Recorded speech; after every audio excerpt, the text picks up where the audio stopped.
하나님의 말씀 요한복음 3장 16절에서 18절 제가 봉독해 올리겠습니다. 하나님이 세상을 이처럼 사랑하사 독생자를 주셨으니 이는 저를 믿는 자마다 멸망치 않고 영생을 얻게 하려 하심이니라. 하나님이 그 아들을 세상에 보내신 것은 세상을 심판하려 하심이 아니요 저로 말미암아 세상이 구원을 받게 하려 하심이라. 저를 믿는 자는 심판을 받지 아니하는 것이요 믿지 아니하는 자는 하나님의 독생자의 이름을 믿지 아니하므로 벌써 심판을 받은 것이니라. 아멘. 오늘은 설교 제목이 구원의 의미라는 제목입니다. 두 번째 시간 은혜를 갖도록 하겠습니다. 이 사람들이 말을 합니다. 이 소통을 하죠. 말을 하면서. 그런데 이 말은요, 생각을 담는 그릇입니다. 내가 어떤 생각을 갖고 있어요. 그것을 이 말이라는 그릇에 담아서 전하는 거예요. 그래서 내가 대화를 나누는 저 대상이 내가 사랑하고 존중하고 귀한 대상이라고 생각하면 이쁜 말을 합니다. 좋은 말을 해줘요. 왜? 좋은 생각을 이미 갖고 있기 때문에 그 사람한테는 좋은 말에 그 좋은 생각, 내가 당신을 사랑한다, 소중히 여긴다 라는 것을 담아서 이렇게 전달하는 거예요. 그런데 만약에 내가 누구에게 막 욕을 하고 누구에게 막 싫은 소리를 한다, 이것은요 사실 그 말 안에, 욕 안에, 싫은 말 안에 내가 저 사람을 미워하고 싫어한다는 생각을 담아서 전하는 거예요. 생각은요 말을 통해 전달되는 거예요. 말하지 않으면 저 사람이 무슨 생각 갖고 있는지 도무지 알 수가 없죠. 이처럼 단어 있잖아요. 단어는요 의미를 담는 그릇이에요. 어떤 의미가 있으면 그 단어, 글자 안에 담아서 전달하는 거죠. 그러므로 의미가 단어를 통해 전달이 되는 거예요. 어려서부터 오랫동안 신앙생활하며 자주 들었던 단어가 있습니다. 그게 구원입니다. 그런데 구원이란 말을 많이 들었는데 구원이라는 말에 의미가 있겠죠. 그 단어에 그 의미가 있는데 의미를 모르고 구원을 계속 들은 거예요. 교회를 다니면 예수 믿고 구원받아라, 구원받아야 된다, 계속 얘기를 많이 들었어요. 근데 의미를 모르고 많이 듣기도 했어요. 이 구원이라는 단어의 의미가 뭐냐, 이게 이스라엘 나라의 말, 히브리어 원뜻은 뭐냐, 지난주 제가 말씀드렸습니다. 심각한 위험에서 힘으로 구해내는 것이에요. 그러니까 어떤 사람이 심각한 위험에 빠져 있어요. 거기서 그 사람이 스스로는 도저히 나올 수가 없어요. 자기 힘으로는. 그래서 힘을 가해서 건져내는 거예요. 이게 구원입니다. 한마디로 건져내는 거예요. 늪에 빠진 사람은 혼자 나올 수 있을까요? 못 나올까요? 나오려고 몸부림치면 더 빠져들어가죠. 밖에서 누가 뭐 나무떼기를 던져주든 밧줄을 던져주든 던져줘야 돼요. 그래야지 나올 수 있잖아요. 이게 구원이에요. 우리가 살면서 전쟁도 위험합니다. 물에 빠지는 것도 위험하고 질병도 위험합니다. 위험한 거 투성이에요. 정말 우리가 사는 세상은 사망의 음침한 골짜기입니다. 그런데 그렇게 위험한 것이 많은데 가장 위험한 게 뭐라고 말씀드렸죠? 죄로 인해 사망당하고 심판받고 영원히 지옥에 가버리는 게 인간에게 있어 가장 큰 위험입니다. 이게 큰 위험이에요. 그래서 인간은 이 위험으로부터 구원받아야 될 줄 믿습니다. 이 죄로 인한 위험, 죄 때문에 받는 사망과 심판과 지옥의 위험에서 건짐받아야 돼요. 이게 구원이에요. 그런데 구원의 의미를 잘못 알고 있으면 질병에서 고침받는 것을 구원이라고 생각하는 사람이 있어요. 그것을 천국 가는 구원이라고 생각합니다. 구원의 종류가 여러 가지가 있어요. 내가 몸에 병이 걸렸다가 난 것도 구원이에요. 그것도. 근데 그거는 무슨 구원? 육신의 구원이에요. 그런데 내가 육신의 구원을 받았는데 이것을 내 영혼이 구원받았다고 동일시 여긴다는 거죠. 착각해버린다는 거죠. 이 사람은요 구원의 의미를 제대로 알지 못하는 사람이에요. 알고 있어도 한 가지만 알고 있는 거예요. 육신의 구원의 의미만 알고 있는 거죠. 어떤 사람은 물에 빠졌다가 극적으로 구조를 받았어요. 구원을 받았어요. 그래서 간증할 때마다 항상 그 얘기를 합니다. 이 사람도 무슨 구원을 받은 거예요? 육신의 구원을 받은 거예요. 이것은 천국 가는 구원은 아니에요. 이 사람은 천국 가는 구원을 또 받아야 돼요. 육신의 구원만 받았을 뿐이지. 어떤 사람들은 환상을 보고 입신이 들어가고 신비한 경험을 합니다. 체험을 해요. 이것을 구원이라고 생각하는 사람이 있습니다. 아닙니다. 그 구원이 아니에요. 그것은 천국 가는 구원이랑 관계가 없어요. 그러므로 구원의 의미를 정확히 알지 못하면 착각에 빠져 그릇된 신앙생활을 할 수 있어요. 그래서 여러분, 이단들은 뭐라고 그래요? 이단들은 자기들이 전하는 말을 믿어야지 구원받는다고 그래요. 그 이단들은요, 심지어 교주와 그런 이상한 관계를 맺어야 구원받는다고 생각한다니까요. 그 사람들도 구원의 의미를 제대로 아는 거예요? 모르는 거예요? 모르는 거예요. 교주랑 관계를 갖는 걸 구원의 의미라고 생각해서 그걸 세뇌를 시킨 거예요.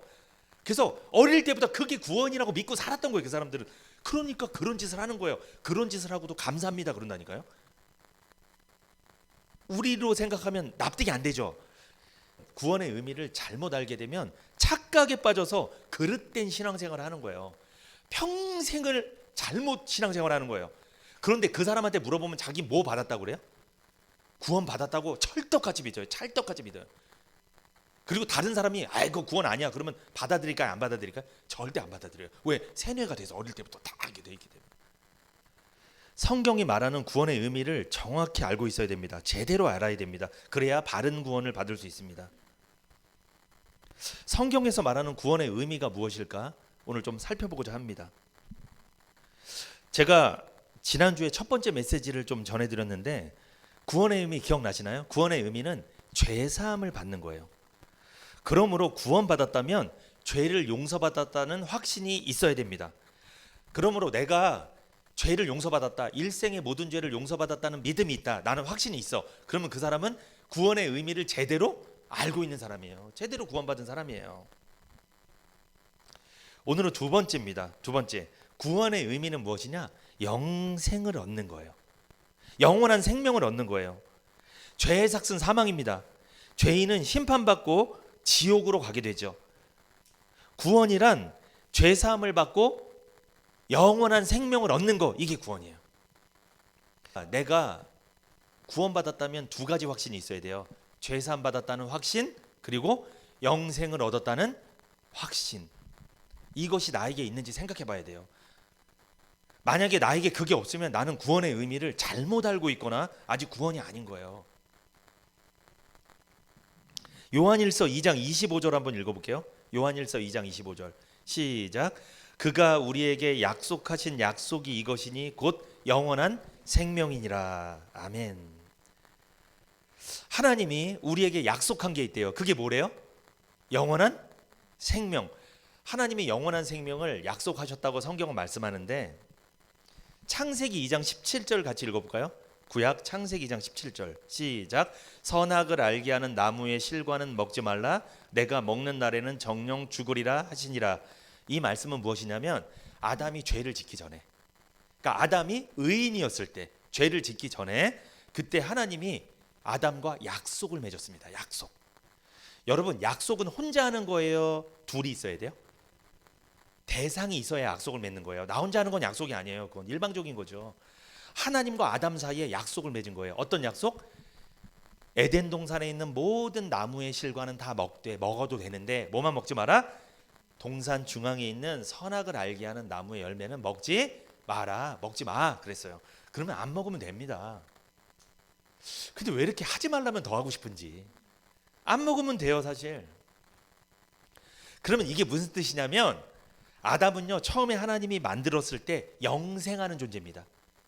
아담은요 질병이 없어요. 약 안 먹어도 돼요. 운동 안 해도 돼요. 아담은 영원히 사는 존재예요. 완벽한 존재예요. 하나님처럼 영생하는 존재였어요. 그 몸이 그대로 있는 거예요. 늙지도 않아요. 그대로 사는 거예요. 영원히. 에덴 동산에서. 그런데 조건이 있습니다. 뭐다? 선악을 알게 하는 나무의 열매는 먹지 마라. 먹지만 않는다면 영원히 살 수 있다. 그러므로 이건 하나님과 맺은 약속이에요. 아담은 이 약속을 지켰어야 돼요. 그렇다면 그에게 영생이 주어지는 거예요. 아까 성경에 뭐라고 말씀하세요? 그가 우리에게 약속한 약속이 이것이니 뭐다? 영원한 생명이다. 하나님은 우리에게 영생을 약속해 주는 분이에요. 그러므로 아담에게도 지금 뭘 약속하는 거예요? 영생을 약속한 거예요. 조건이 있어요. 선악과를 먹지 마라. 그렇다면 영생이 너한테 보장이 될 거다. 그런데 안타깝게도 아담이 선악과를 먹어버리죠, 여러분. 먹어버렸어요. 선악과를 먹어버리고 죄를 졌죠. 하나님 말씀에 불순종했잖아요. 하나님의 주권을 무시했잖아요. 죄를 짓고 아담은 결국 영생하는 존재가 아니라 유한한 존재, 결국 930살을 살다가 죽었습니다. 우리보단 오래 살았죠. 그러나 죽었어요. 결국 1000년도 못 살고 죽었습니다. 원래 1000년이 아니라 억만 년을 살 수 있었는데, 아니 영원히 살 수 있었는데, 그 사람이 생명이 1000년으로 줄어든 거예요. 930년으로 줄어들어 버렸어요. 그런데 그런 아담에게 영생을 원래 아담이 소유하고 있었는데 그거 잃어버렸잖아요. 잃어버린 것을 다시 회복시켜주기 위해, 상실한 것을 다시 찾게 하기 위해서 하나님께서 창세기 9장 13절 같이 읽어볼까요? 시작. 내가 내 무지개를 구름 속에 두었나니 이것이 나의 세상과의 언약의 증거니라. 노아의 방주 사건 이후에 물로 세상이 다 심판받았죠. 모든 생명체가 다 죽었습니다. 노아의 식구 8명 빼고는 다 죽었어요. 이제 노아의 식구 8명으로부터 인류가 다시 시작되는 거예요.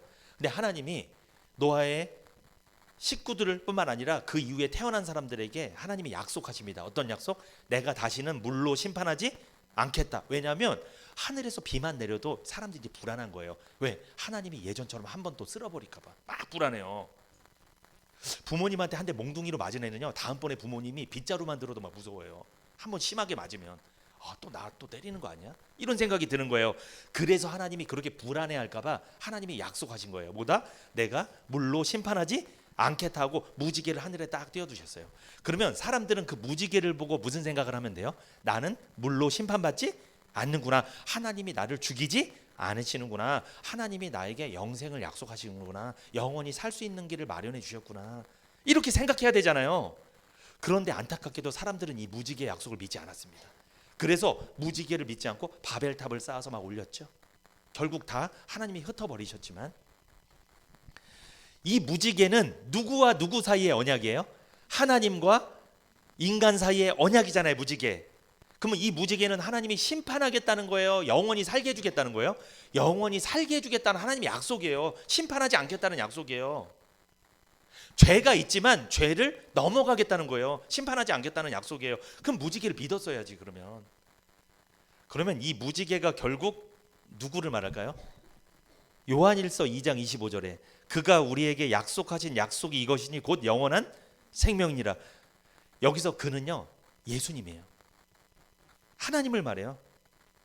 그러니까 하나님께서, 예수님께서 우리에게 약속한 게 있다. 그게 뭐다? 영원한 생명이다. 근데 하나님은 우리에게 영생을 약속하면서 무지개를 띄워주셔서, 그 무지개가 누굴까요? 예수님입니다. 십자가에서 우리 죄 때문에 죽으신 그 예수님을 우리에게 보내주신 거예요. 이게 바로 무지개를 띄워주신 하나님을 나타내는 거예요. 하나님은 무지개를 띄워주시고 우리에게 예수님을 띄워주신 거예요. 그래서 예수님을 바라보고 믿는 자는 심판받지 않고 영원히 살 수 있다는 거예요. 하나님 영생을 약속하신 거예요. 아담은 선악과를 먹지 말라는 약속을 어겼죠. 그래서 아담은 실패했잖아요. 아담은 영생을 잃어버렸잖아요. 아담이 잃어버렸던 영생을 누가 찾아주신 거예요? 예수님이, 무지개가 되시는 예수님이 하나님과 죄인 사이에 오셔서 그 예수님이 십자가에 달려서 우리 죄를 해결하심으로 우리에게 영생이 보장된 줄 믿습니다. 이 약속 믿으셔야 돼요. 그래서 예수님은 약속이에요. 그래서 예수님이 무지개예요. 무지개를 믿는 사람은 물로 심판당하지 않는 것처럼 예수님을 믿는 사람은 심판받지 않는 줄 믿습니다. 영원한 생명, 영생이잖아요. 영생을 얻었다고 하니까 이렇게 생각하시는 분이 있어요. 하늘나라에서 그냥 영원히 사는 거라고 생각해요. 영원히 이렇게. 그래서 어떤 분들은 천국 가기 싫대요. 무료화돼요. 이게 가끔 나쁜 짓도 좀 하고 이렇게 좀 쾌락도 즐기고 이래야 되는데 천국은 너무 무료화돼. 여러분, 천국은 이렇게 영원히 그냥 가만히 있는 거예요. 영생하고. 그런 게 아니고요. 이 영생이란 말에 무슨 의미가 있냐면 천국을 상속받는다는 의미가 있어요. 영생이 뭐라고요? 천국을 상속받는 거예요. 그러니까 하나님이 창조하신 이 우주 있죠. 이 우주의 엄청난 부분을 하나님 우리에게 상속을 해주겠다는 거예요. 물려주겠다는 거예요. 여러분, 엄청난 우주를 상속받았는데 가만히 쉬고만 있을까요? 그곳 돌아다니면서 구경하는 것만 해도 시간 오래 걸릴 것 같은데. 여러분, 천국은 바빠요.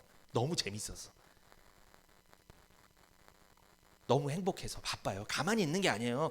가만히 숨만 쉬고 이게 영생하면 이게 뭐예요? 영생이란 말 안에 천국의 상속을 의미합니다. 상속해주겠다는 의미가 담겨 있다는 거예요. 그런데 디모데후서 2장 10절 같이 읽어볼까요? 디모데후서 2장 10절 시작. 그러므로 내가 택하신 자를 위하여 모든 것을 참음은 저희로도 그리스도 예수 안에 있는 구원을 영원한 영광과 함께 얻게 하려 함이로라. 아멘. 영원한 영광과 함께 구원을 얻게 되는 거예요. 그러므로 구원을 얻으면, 죄에서 건짐을 받으면, 죄사함을 받으면 영생을 받게 되고, 영생이 뭐예요? 상속을 받게 되고 영원한 영광과 함께 얻게 된다는 말씀이에요. 디모데후서 4장 17절에서 18절 같이 한번 읽어볼까요? 디모데후서 4장 17절 18절 시작. 주께서 내 곁에 서서 나를 강건케 하심은 나로 말미암아 전도의 말씀이 온전히 전파되어 이방인으로 듣게 하려 하심이니 내가 사자의 입에서 건지었느니라. 주께서 나를 모든 악한 일에서 건져내시고 또 그의 천국에 들어가도록 구원하시리니 그에게 영광이 세세 무궁토록 있을지어다. 아멘. 이게 바울이 한 말씀이에요. 바울은요 에베소 교회에서 목회를 하고 있었습니다. 그런데 이 목회 사역을 하고 있는 중에 에베소 교회에서 많은 어려움을 당했습니다. 그래서 그 어려움에 대해서 제자인 디모데에게 교훈을 했어요. 바울은요 복음으로 영혼을 살리는 복음 사역자였죠. 그런데 바울이 전한 복음을 심히 대적하고 악착같이 반대하는 자들이 있었습니다. 바울의 복음을 가로막는 자들이 있었다는 거죠. 오늘날도 마찬가지입니다. 복음을 듣고 믿음으로 구원받는다고 이렇게 목회자는 말을 하는데, 그래서 복음을 계속 전하는데 이것을 악착같이 반대하는 사람이 있어요. 어떤 사람들? 복음을 듣고 믿음으로 구원받는 게 아니고 뭐다? 율법의 행위나 신비한 체험을 해야 구원받는다고 다른 복음을 주장하는 자들이 이 복음을 가로막고 대적하는 자들이에요. 그런 사람들이 당시에도 있었다는 거예요. 바울 당시에도. 오늘날도 그런 사람들이 있다라는 거예요, 여러분. 복음을 듣고 믿음으로만 구원받을 수 있습니다. 디모데후서 4장 17절 보세요. 4장 17절. 주께서 내 곁에 서서 나를 강건케 하시면 나로 말미암아 전도의 말씀이 온전히 전파되어 이방인으로 듣게 하려 하심이니 내가 사자의 입에서 건져왔느니라. 18절. 주께서 나를 모든 악한 일에서 건져내시고. 여러분, 디모데후서 4장 17절에서 18절 보니까 바울은 하나님을 어떻게 소개하고 있어요? 건져주시는 하나님에 대해서 소개하고 있어요. 그러니까 바울에게서 하나님의 개념이 뭐예요? 건져주시는 분이에요. 건져주시는 분. 바울은 주님께서 자신을 사자의 입에서 건지시고 모든 악한 일에서 건지셨다고 고백하고 있습니다. 그러므로 여러분, 구원이 뭐예요? 죄에서 건져주시는 게 구원입니다. 죄에서 건지셔서 천국에 들어가게 하신 게 구원이에요. 이 구원은 단번에 이루어지는 영혼 구원을 말합니다. 그러니까 내 영혼이 구원받는 것은 반복적으로 점진적으로 되는 거예요? 단번에 되는 거예요? 내가 복음을 듣고 믿을 때, 십자가의 그 은혜를 믿을 때, 하나님의 사랑을 경험하게 될 때 단번에 구원을 받는 거예요. 이건 영혼 구원이에요. 그런데 주님께서는 단번에 영혼 구원 받은 우리들을 천국에 들어갈 때까지 모든 시련과 어려움과 악한 일에서 반복적으로 우리를 건져 주실 거라는 말씀이에요. 그게 무슨 구원? 그것은 성화 구원이라고 합니다. 구원을 구분하셔야 돼요. 영혼 구원과 성화 구원이 있어요. 구원을 구분을 못하면 성화 구원을 영혼 구원이라고 생각한다니까요. 이러면 큰일 나는 거예요. 이러면 영혼 구원은 영혼 구원이고 성화 구원은 성화 구원이에요. 여러분, 성경에는요 하나님의 약속이잖아요. 성경은 구약 신약 돼 있죠. 구약은 옛날에 한 약속, 신약은 새로 한 약속, 성경은 약속책입니다. 이 약속이 3만 가지 이상의 약속이 있어요. 그런데 이 3만 가지 이상 되는 약속 중에 영혼 구원에 대한 약속이 있고 성화 구원에 대한 약속이 있습니다. 그리고 육신의 구원에 대한 약속이 있어요. 종류가 달라요. 종류가 다르기 때문에 어떤 종류를 믿느냐에 따라 그 구원을 받는 거예요. 구분 잘하셔야 돼요. 그러니까 육신을 치료해 주겠다는 말씀이 있어요. 그걸 믿었어. 그 육신이 치료받았어. 근데 나 내 영혼이 구원받았어. 나 천국 갈 것 같아. 큰일 납니다. 이러면. 약속의 종류가 달라요. 메뉴가 다르다니까요. 그러니까 목회자께서, 목사님께서 말씀을 전할 때 오늘 이 말씀이 육신의 구원에 대한 말씀이냐, 영혼 구원에 대한 말씀이냐, 삶의 구원, 성화 구원에 대한 말씀이냐를 분별을 잘 하셔야 될 줄 믿습니다. 그게 분별력이 없으면 정신 없는 거예요. 교회 다니면서 다 구원이래. 다 구원이 아니에요, 여러분. 종류가 다르다니까요. 그러면 제가 오늘 지난주부터 오늘까지 계속 전하는 구원은 어떤 구원을 말해요? 영혼 구원, 영혼 구원. 내 영혼이 죄로부터 구원받는 거, 영생을 얻는 거, 이걸 계속 말씀하고 있잖아요. 저는 오늘 육신을 치료해 드리려고 말씀 전하는 게 아니에요, 여러분. 구분을 잘 하셔야 됩니다. 이거 구분 못하면요, 별 간증을 다 해요. 앞에 나와서 이상한 얘기 다 해요. 막 간증을. 그런데 간증도 종류가 있어요. 육신의 구원을 간증할 때도 있고, 영혼 구원을 간증할 때도 있고, 삶에서 어려움에서 건져주신 거 간증할 때가 있고. 그래서 그 제목을 바꿔야 돼. 종류가 있어. 삶의 간증, 구원, 영혼 구원의 간증, 이런 식으로 할 필요가 있어요. 사실 그걸 안 하면 막 헷갈리는 거예요. 이게 막 헷갈립니다. 바울은 하나님은 건지시는 하나님이라고 고백하잖아요. 그러니까 바울이 어떤 고백한 거예요? 하나님이 자신을 죄에서도 건져주셨고, 영혼 구원도 시켜주셨고, 사자의 입에서 모든 악한 일에서도 건져주셨고, 성화 구원도 해주셨고, 이걸 고백하는 거예요. 지금 하나님은 건지시는 하나님, 구원의 하나님입니다. 구원이란 말이 위험해서 건지는 거라고 말씀드렸잖아요. 하나님은 건지시는 하나님이에요. 죄에서 영혼을 건져주시고, 삶의 어려움과 고난 중에 악한 일에서 건져주시는 구원의 하나님을 바라보시기를 축복합니다. 이제 구분되시죠? 성경에서 어떤 약속을 믿으면 그 약속에 해당되는 구원을 받게 될 줄 믿습니다. 삶에 대한 약속을 믿으면 삶의 구원을 받게 될 것이고, 영혼 구원에 대한 말씀을 들으면 영혼 구원을 받게 될 것이고, 육신의 구원을, 약속한 말씀을 들으면 육신의 구원을 받게 될 것이고. 요한복음 6장 47절에서 54절을 제가 한번 읽어드릴게요. 진실로 진실로 너희에게 이르노니 믿는 자는 영생을 가졌나니. 여기 보세요. 믿는 자는 뭘 가졌대요? 영생을 가졌나니. 이게 구원이에요. 예수를 믿는 자가 영생을 가졌다잖아요. 이게 구원입니다. 48절에 내가 곧 생명의 떡이로다. 너희 조상들은 광야에서 만나를 먹었어도 죽었거니와 이는 하늘로서 내려온 떡이니 사람으로 하여금 먹고 죽지 아니하게 하는 것이니라. 나는 하늘로서 내려온 산떡이니 사람이 이 떡을 먹으면 영생하리라. 나의 줄 떡은 곧 세상의 생명을 위한 내 살이로라 하시니라. 이러므로 유대인들이 서로 다투어 가로되 이 사람이 어찌 능히 제 살을 우리에게 주어 먹게 하겠느냐. 예수께서 이르시되 내가 진실로 진실로 너희에게 이르노니 인자의 살을 먹지 아니하고 인자의 피를 마시지 아니하면 너희 속에 생명이 없느니라. 아멘. 이게 무슨 말씀이냐면 여러분, 예수님이 자신을 또 소개합니다. 자신을 뭐라고 소개하냐면 생명의 떡이래요. 48절에 보면 내가 곧 생명의 떡이로다. 그러니까 예수님이 자신을 생명의 떡이라고 소개했습니다. 그리고 예수님은 어디서 왔다? 50절에 보면 하늘로서 내려온 떡이라고 해요. 예수님이 오신 곳은 어디예요? 저리로서 하늘에서 오신 거예요. 하늘로부터 오신 생명의 떡입니다. 예수님은. 이스라엘 백성들은요, 광야에서 뭘 먹었죠? 만나가 내려요. 그 만나 내린 것을 떡으로 반죽을 해서 그걸 떡으로 해서 먹었어요. 그들은. 그런데 이스라엘 백성들이 먹었던 그 만나, 그것은 먹었지만 결국은 죽습니다. 왜? 나이가 들면 죽어요. 그거는 영생할 수 있게 해주지 못해요. 그건 이 세상 살아있을 동안만 필요한 거지 영원히 살 수 있게 하지는 못합니다. 그런데 이스라엘 백성들은 광야에서 만나를 먹었는데 하늘로서 내려온 떡을 먹으면 영원히 살게 된다고 주님 말씀하신 거예요. 그래서 보세요. 51절에 보면 나는 하늘로서 내려온 무슨 떡? 산떡이니. 여러분, 죽은 떡을 먹으면 안 됩니다. 산떡을 먹는 거예요. 산떡을 먹어야 사는 거예요. 산떡이 누구예요? 하늘로서 내려온 산떡, 살아있는 떡. 누구? 예수님이에요. 예수님 자신을 떡이라고 소개하고 자신을 먹으라고 그랬어요. 그 말씀이에요. 지금 하늘로서 내려온 생명의 떡, 산떡은 예수님을 상징하는 말씀입니다. 그래서 여러분, 이 말씀을 하니까 이방인들이 유대인들을 막 야만인이라고 그랬어요. 어떻게 사람을 먹어? 식인종이네.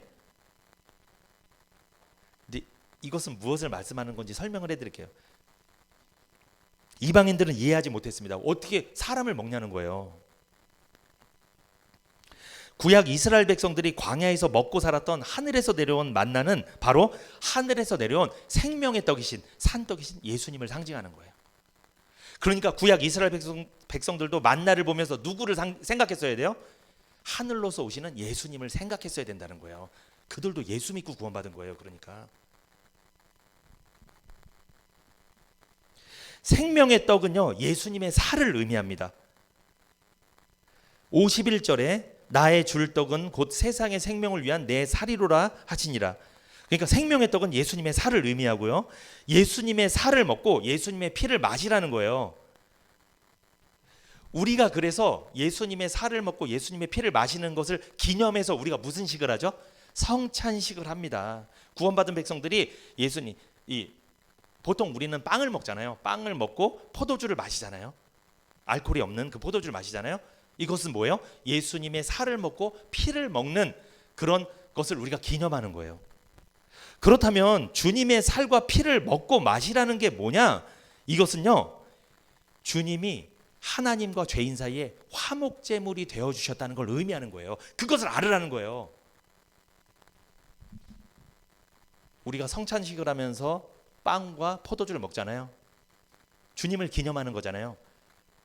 살과 피를 먹는 거잖아요. 예수님의 살과 피를 먹는 걸 기념하는 거잖아요. 이것은 하나님과 죄인 사이에 화목제물 대신 예수님을 기념하라는 거예요. 기억하라는 거예요. 잊지 말라는 거예요. 예수님의 피를 마시고 예수님의 살을 먹는다는 것은 주님의 십자가 속죄의 은혜를 믿으라는 거예요. 그러니까 믿으라는 거. 그러니까 먹으라는 게 진짜 주님의 살과 피를 먹는 게 아니고 뭐 한다? 주님이 하나님과 죄인 사이에 화목제물이 되어주셔서 나에게 구원을 베풀어 주셨어, 속죄해 주셨어, 구속해 주셨어. 이것을 뭐 하라는 거예요? 믿으라는 거예요. 그래서 믿는 사람이 성찬식 하는 거예요. 믿지도 않는데 하는 거 아니에요. 사실은 나는 예수 안 믿어. 예수님이 하나님과 나 사이의 화목제물이라고 나는 안 믿어. 내가 율법을 철저히 지켜서 난 구원받는다고 생각해. 이 사람은 성찬식 하면 안 돼요. 성찬식을 한다는 것은 이미 그 예수님의 살과 피를 통해 화목제물 대신 예수님을 통해 내가 죄를 씻음 받았다, 용서받았다는 것 확신하는 사람이 그 진행하는 거예요. 그 성찬식을 기념하는 거예요. 살과 피를 먹는 게 뭘 말한다? 예수님을 믿는 거예요. 죄를 용서해 주셨음을 믿는 거예요. 그 사람이 성찬식을 하는 거예요. 먹으라 마시라, 이것은 믿으라는 거예요. 진짜 예수님의 살과 피를 먹고 마시라는 게 아니고 믿으라. 화목제물 대신 예수님 믿으라. 이게 먹고 마시는 것입니다. 여러분, 먹고 마시면 어떻게 돼요? 예수님의 살과 피를 먹고 마시면 구원받고 영생을 얻게 됩니다. 하늘의 상속자가 되는 거예요. 그리고 마지막 날에 생명의 부활로 나오게 됩니다. 요한복음 6장 54절에 내 살을 먹고 내 피를 마시는 자는 영생을 가졌고 마지막 날에 내가 그를 다시 살리리니. 그러니까 예수님의 살과 피를 먹은 사람, 화목제물 대신 예수님을 믿은 사람, 그래서 구원받은 사람, 속죄받은 사람은 마지막 날에 다시 살아납니다. 이게 뭐예요? 부활입니다. 부활하게 될 거라는 거예요. 죄인이 육신을 벗고 영생의 몸을 얻게 될 거예요. 이게 부활입니다. 그러므로 구원받은 사람은 영생이 보장돼 있고 하늘나라 상속이 보장돼 있고 부활이 보장돼 있는 줄 믿습니다. 부활주일, 여러분 부활하게 될 거 믿으십니까? 우리가 부활하게 되면요, 지금 이 몸이 아니라요, 하나님이 주시는 새로운 몸을 입게 될 거예요. 왜? 지금 이 몸 입으면 너무 시험 될 거 아니에요. 우리가 평생 이거 뜯어 고치냐고 돈도 많이 들었는데 사실 이거 좀 아예 다 버리고 새로운 몸을 주님이 주시게 될 줄 믿습니다. 그 몸이 뭔지는 저도 잘 모르겠습니다. 그럼 받아봐야 알아요. 근데 몸이에요, 몸. 진짜 몸이에요. 이게 만져지는 몸이에요. 어떤 분들은요, 우리가 죽고 나서 예수님 다시 오시면 우리 영혼이 천국 가서 영혼만 산다고 말씀하시는 분이 있어요. 아닙니다. 우리 영혼과 뭐다? 몸이 다시 붙어요. 지금 이 몸이 아니고요. 그러니까 예수님이 이 세상에 다시 오시면요, 구원받은 사람은 이 몸을 놓게 돼요. 이 몸이랑 영혼이 분리가 돼요. 분리가 되면 이 영혼만 하늘나라 가서 주님이 새로운 몸을 다 입혀주시는 거예요. 그 몸과 영혼이 붙어서 지금처럼 사는 거예요. 이 몸인지 모르겠어요. 코가 있는지 눈이 있는지 모르겠고 아마 우주를 날아다닐 겁니다. 근데 그 몸은요, 시간과 공간 제한이 없어요. 막 다니는 거예요. 얼마나 재밌겠어요. 무슨 슈퍼맨도 아니고 그 정도 수준이 아닙니다. 여러분, 불사의 존재예요. 죽지 않아요. 영원히 사는 존재예요. 영원히 주님과 함께 저기 좋은 데 막 구경하러 다니는 거예요. 하나님이 창조하신 에덴과는 비교하지 못한 엄청난 새하늘과 새 땅을 우리가 구경하게 될 줄 믿습니다. 교주들은요, 자기들이 새하늘과 새 땅이라고 만들어 놓은 땅들이 있어요. 다 있어요. 다 자기만의 궁전이 있어요. 다 만들어 놨어. 근데 그게 다 이 땅이에요. 주님 오시면 다 없어질 땅들 다 이 땅에다 만들어 놨어. 근데 주님은 이 땅이 아닙니다. 새하늘과 새 땅은 하늘에서 내려오는 거예요. 거기서 우리가 살게 될 줄 믿습니다. 아멘. 마지막입니다. 구원의 의미는요, 로마서 5장 9절 우리 같이 한번 읽어볼까요? 로마서 5장 9절 시작. 그러면 이제 우리가 그 피를 인하여 의롭다 하심을 얻었은즉 더욱 그로 말미암아 진노하심에서 구원을 얻을 것이니. 아멘. 구원의 의미 마지막입니다. 평강의 복을 받은 것이 구원의 의미입니다. 평강의 복을 받은 것이다. 구원의 의미. 로마서 5장 9절에 보면 그러면 이제 우리가 그 피를 인하여 의롭다 하심을 얻었은즉 더욱 그로 말미암아 진노하심에서 구원을 얻을 것이니. 잘 보세요.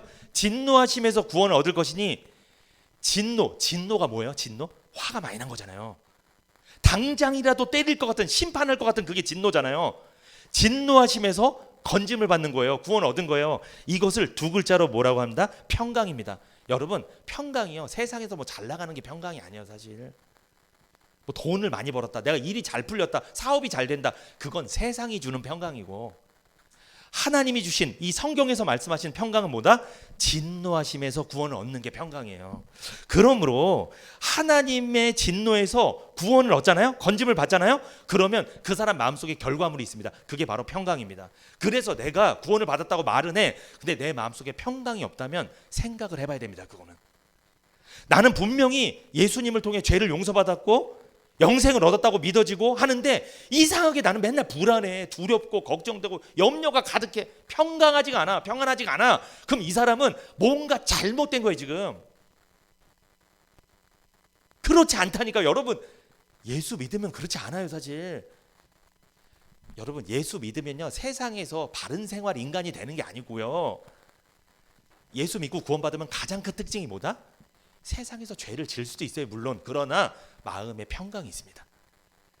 설사 죄를 져서 때로는 하나님한테 징계를 받아도, 매를 맞아도 하나님 여전히 나를 사랑하시고 나를 기다리고 계신다는 이 평강이 있어요. 이게 구원받은 사람의 증거예요. 증거, 마음속에. 그런데 나는 구원받고 예수 믿는다고 하는데 밖에서 죄만 좀만 지면 하나님 나 때릴 것 같아. 하나님 지금 계속 참고 있다가 한 번에 나 날릴 것 같은데, 만약 이런 생각을 하고 있다, 불안하다, 이건 평강이 아닙니다. 이건 예수 안 믿는 거예요. 사실 이게 누구였어요? 욥이었잖아요. 욥이 그랬잖아요. 욥이 교회 다닌 사람이라니까요. 신앙생활 열심히 했던 사람이에요. 그 사람이. 근데 항상 그래, 불안하게 살았잖아요. 날리면 어떡하는지, 이러다가 나 한 대 맞지, 막 이런 생각하고 다닌 거잖아요, 교회를. 진노하심은 하나님의 진노를 말하죠. 하나님의 진노란 죄인이 느끼는 심판의 공포입니다. 구원받은 사람은 하나님의 사랑을 체험한 사람이죠. 하나님의 사랑을 체험했기 때문에 진노하심에서 벗어난 거예요. 심판의 공포에서 벗어난 겁니다. 이 사람이 바로 구원받은 사람입니다. 요한복음 3장 16절에서 18절 같이 읽어볼까요? 시작. 하나님이 세상을 이처럼 사랑하사 독생자를 주셨으니 이는 저를 믿는 자마다 멸망치 않고 영생을 얻게 하려 하심이니라. 하나님이 그 아들을 세상에 보내신 것은 세상을 심판하려 하심이 아니요 저로 말미암아 세상이 구원을 받게 하려 하심이라. 저를 믿는 자는 심판을 받지 아니하는 것이요 믿지 아니하는 자는 하나님의 독생자의 이름을 믿지 아니하므로 벌써 심판을 받은 것이니라. 아멘. 여러분, 특별히 보세요. 16절에 하나님이 세상을 사랑하셨대요. 그래서 독생자 예수님을 보내주셨어요. 무지개를 띄워주신 거예요. 이는 무지개를 믿는 자마다, 물심판을 안 당하는 것처럼 예수님을 믿는 자마다, 예수님이 하나님과 나 사이에 화목제물이 돼서 내 죄를 깨끗이 씻어주셨다, 이 사실을 믿는 자마다 멸망치 않고 뭘 얻는다? 영생을 얻게 하려 하심이더라. 그래서 예수 믿는 사람은 마음에 평강이 있다. 왜? 심판을 안 받으니까. 그 공포가 없는 거예요. 심판의 공포가 없는 거예요. 그런데 17절, 하나님이 그 아들을 세상에 보내신 것은 세상을 심판하려 하심이 아니오. 믿으시기 바랍니다. 예수님이 오신 건 심판하러 오신 게 아니에요. 뭐다? 예수님으로 말미암아 세상이 뭘? 구원을 받게 하려 하심이니라. 심판의 공포에서, 죄의 공포에서, 죽음의 공포에서, 지옥의 공포에서 건져내서 구원해 주시려고, 영생 주시려고 예수님 오신 줄 믿습니다.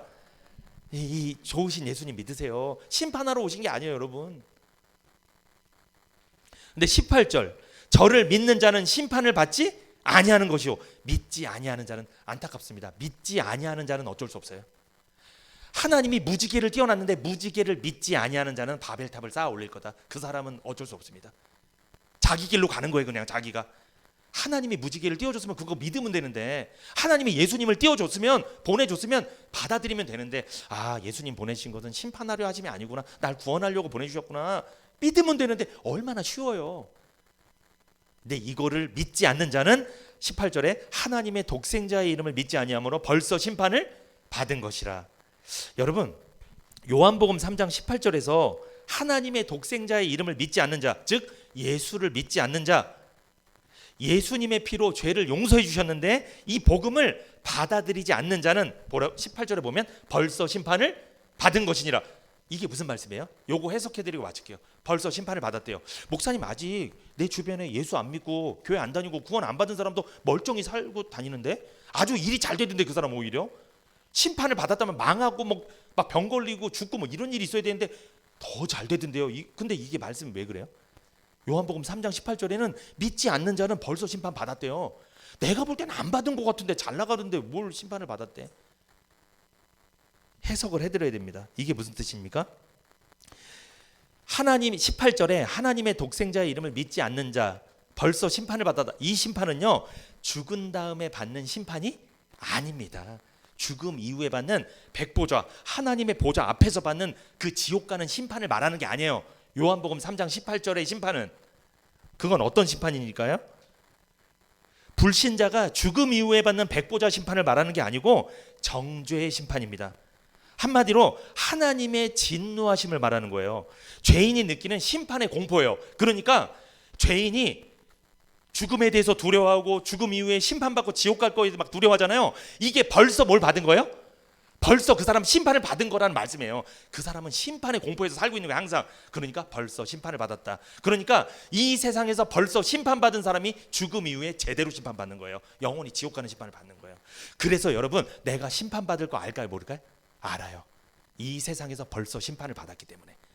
복음을 믿지 않고 예수 믿지 않고 하나님이 죄를 용서해 주셨는데 이 무지개를 믿지 않으면, 예수를 믿지 않으면 내 마음속에 내가 벌써 심판받는 줄 알아요. 불안해. 그래서 죽음에 대해서 불안하고, 죽으면 나 어디로 갈까? 난 어디서 와서 어디로 가는 걸까? 항상 고민이야. 아, 이러다 나 갑자기 죽으면 나 그냥 가버리는 건데, 아, 내가 평생 지은 죄를 어떻게 될까? 이것 때문에 나 완전히 나락으로 가겠지? 하나님 가만히 안 두겠지 나를? 항상 이 마음이, 두려움이 깔려 있어. 항상. 이게 벌써 심판을 받은 거예요. 행복하지 않습니다. 돈이 많아도 소용없어요. 이건 해결이 안 되는 거예요. 계속 불안한 거예요. 원인을 알 수 없는 불안, 공포, 두려움, 이것이 벌써 심판을 받은 겁니다. 늘 마음속에 심판의 공포, 지옥의 공포, 불안함이 있습니다. 벌써 정죄의 심판을 받은 거예요. 복음을 받아들인 사람은 구원을 얻고 평강을 얻지만, 복음을 거절하는 자는 정죄의 심판을 받고 영원히 저주의 심판을 받는 거예요. 죽음 이후에 지옥에 가버리는 거죠.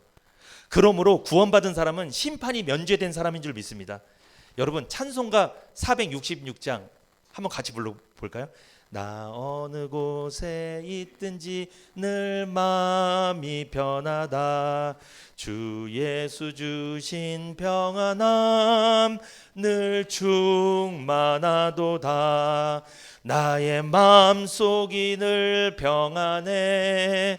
나의 마음속이 늘 평안해. 악한 죄 파도가 많으나 마음이 늘 평안해. 악한 죄의 파도처럼 밀려오지만, 세상에 나가면 죄가 파도처럼 밀려오지만, 그래서 나도 죄악된 인생을 살지만, 그래서 불신자들이 나를 당신 구원받은 거 맞냐? 라고 조롱하기까지 하지만, 악한 죄의 파도가 많으나 내 마음이 늘 평안해. 왜 평안할까요? 구원받은 적이 있으니까. 나 예수를 믿으니까. 비록 세상에서는 부족한 인생을 살지만, 죄를 짓고 살지만, 그래도 하나님께서 나를 사랑하심을 믿으니까.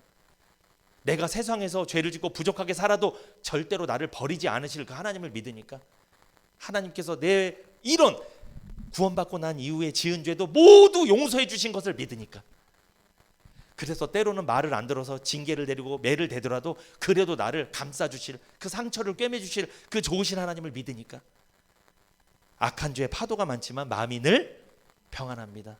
여러분, 죄를 안 져서 평안한 게 아니에요. 죄를 져도 평안한 사람이 있어요. 악한 죄의 파도가 많지만, 이 가사 너무 좋지 않아요? 악한 죄의 파도가 많지만 마음이 늘 평안해. 파도처럼 남편이 막 몰아세우고, 아내가 몰아세우고, 애들이 막 몰아세우고, 밖에 나가면 사장님이 몰아세우고, 왜 이렇게 나를 찌르고 지적한 사람이 많은지, 밖에 나가면 악한 죄의 파도가 많지만, 너무 힘들지만 마음이 늘 평안하다. 왜? 구원받고 평강의 복을 받았기 때문이죠. 심판은 하나님의 진노하심을 말씀한다고 전해드렸습니다. 구원과 반대되는 말이 뭐예요? 심판이에요. 그래서 구원의 반대말은 하나님의 진노, 심판입니다. 그래서 요한복음 3장 36절 같이 읽어볼까요? 시작. 아들을 믿는 자는 영생이 있고 아들을 순종치 아니하는 자는 영생을 보지 못하고 도리어 하나님의 진노가 그 위에 머물러 있느니라. 아들을 믿는 자, 예수를 믿는 자, 예수 믿는 사람은 영생이 있고 예수를 믿지 않는 사람은 하나님의 진노가 그 위에 있대요. 그러니까 항상 심판이 있어. 그러니까 하나님 보기에 불편한 거예요. 항상 이게 언젠가 한번 맞을 것 같다는 생각 속에 살고 있는 거예요. 그 사람은 얼마나 불안하겠어요 이게. 데살로니가전서 1장 10절 읽어보겠습니다. 시작. 또 죽은 자들 가운데서 다시 살리신 그의 아들이 하늘로부터 강림하심을 기다린다고 말하니 이는 장래 노하심에서 우리를 건지시는 예수니라. 여러분, 여기서 장래 노하심이 뭐예요? 이 장래 노하심은 벌써 심판을 받은 걸 말하는 게 아니라 벌써 심판받은 사람이 죽음 이후에 받는 심판이 있죠. 지옥 가는 심판, 그걸 장래 노하심이라고 말하는 거예요. 그러니까 하나님이 지금 노하셔서, 하나님의 노하심, 진노하심, 이것은 벌써 지금 심판을 받은 거고, 장래 노하심, 나중에 하나님이 노하시는 건 뭐예요? 백보자 심판, 지옥 가는 심판을 말하는 거예요. 구원받은 사람은요, 현재 노하심에서도 면제받고, 심판을 면제받고 장래 노하심에서도 면제받는 줄 믿습니다. 이게 구원받은 사람이에요. 그래서 그 사람은요, 항상 마음속에 화평이 있습니다. 왜? 현재도 심판에서 면제받았고 장래도 심판에서 면제받을 걸 알기 때문에 그 사람 마음이 항상 평안한 거예요. 그래서 로마서 5장 1절 읽고 마치겠습니다. 시작. 그러므로 우리가 믿음으로 의롭다 하심을 얻었은즉 우리 주 예수 그리스도로 말미암아 하나님으로 더불어 화평을 누리자. 하나님과 뭘 누린다? 화평을 누린다. 왜? 내가 예수를 믿었더니 증상이 이게 나타났어. 뭐야? 하나님의 진노하심이 사라졌어. 안개가 사라지고 구름이, 빽빽한 구름이 사라지는 것처럼 하나님의 진노하심이 싹 사라져버렸어. 그러니까 내 마음속에 평강이 임해. 그 평강이 있던 사람이 딱 죽었어. 죽으니까 장래 진노하심도 안 받아. 하나님이 지옥 가게 하는 그 백보자 심판도 면제돼서, 그러니까 얼마나 편해요. 그 사람은 무시험 합격, 천국에 입성하는 줄 믿습니다. 무시험으로 입성하는 거예요. 그래서 그 사람은요, 하나님과 화평을 누리며 살게 되는 줄 믿습니다. 제가 구원의 의미를 3가지를 2주에 걸쳐 소개해드렸어요. 구원의 의미는 뭡니까? 죄사함 받는 겁니다. 구원의 의미는 뭐예요? 영생을 얻는 거예요. 구원의 의미는 뭐예요? 평강의 복을 받는 거예요. 이 3가지가 구원의 의미입니다. 이 3가지가 내 마음속에 있다면 그 사람은 제대로 구원받으신 겁니다. 그런데 만약에 이게 없다 나한테, 그러면 자기가 받은 구원을 좀 생각해 볼 필요가 있어요. 무슨 구원을 받았는지, 육신의 구원을 받은 건지, 삶의 구원을 받은 건지. 하나님이 우리를 건져주시는 하나님이라고 믿으시고 이 부활주일 영광 가운데 보내시기를 축복합니다.